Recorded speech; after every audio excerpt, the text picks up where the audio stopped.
Two everyday money tools, one big question. Which one really delivers? Personal loans versus credit card debt. On the left, personal loans.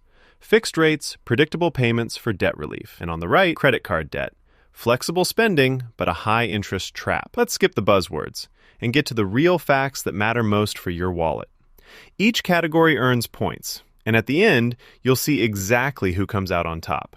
The result might surprise you. Okay, before we jump in, here's the big map of what we'll look at. Interest rates, flexibility, repayment structure, best uses, credit impact, and how much each option might actually cost you if you did the math.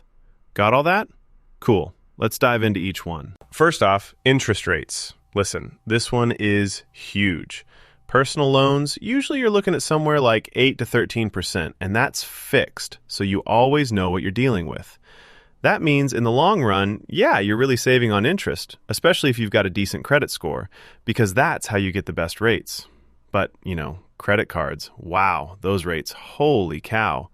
Most out there, especially in 2025, are sitting around 18 to 25%, sometimes even higher, and those are totally variable. Now, yes, you might snag a credit card with a 0% intro offer, but let's face it, those don't last, and most folks end up paying way, way more over time. So, in case you're wondering who takes this round, no contest, personal loans have it. All right, what about flexibility? Personal loans. You get one lump sum, pay it off over a set period.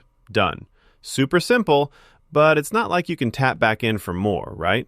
Once you borrow, that's it. But credit cards are a whole different animal. You've got a reusable credit line. Swipe it whenever, use it for everyday stuff, emergencies, literally whatever. Honestly, they're super handy. Of course, that flexibility can bite you because it's so easy to overspend and get into debt you didn't even mean to rack up. Still, if we're just counting flexibility, credit cards definitely win this round. Now, let's talk about how you actually pay these things off. With personal loans, you get fixed monthly payments, and honestly, that predictability is pretty sweet. A clear payoff timeline? Yes, please, especially if you're trying to get out of debt for good. The only catch? If your finances go sideways, it's a little less forgiving than a credit card. Credit cards, on the other hand, are all about those minimum payments. So you've got some wiggle room if money's tight.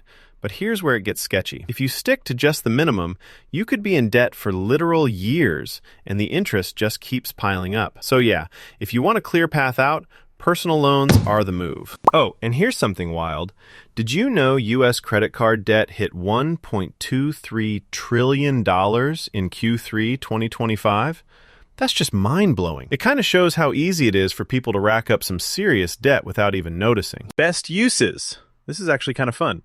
Personal loans are killer for debt consolidation. Like, got a bunch of annoying high-interest stuff hanging over your head? Bam! Roll it all into a loan at a lower rate.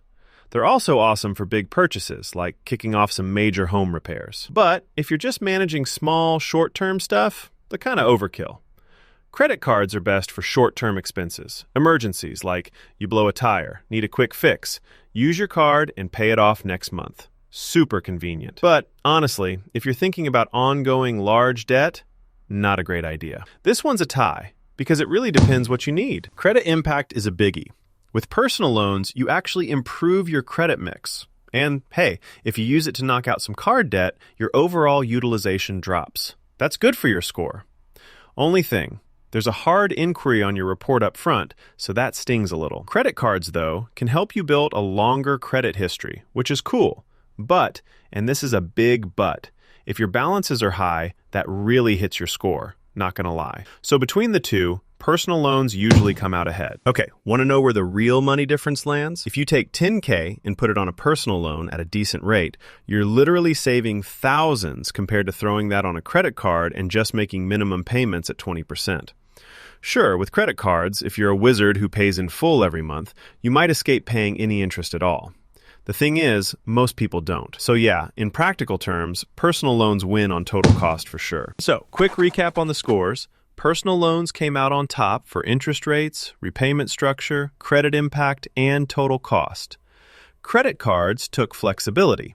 And for best uses, yeah, it's a toss-up depending on your situation. All right, my take, if you're looking to get your debt under control, consolidate, or tackle a big expense, personal loans are honestly the way to go.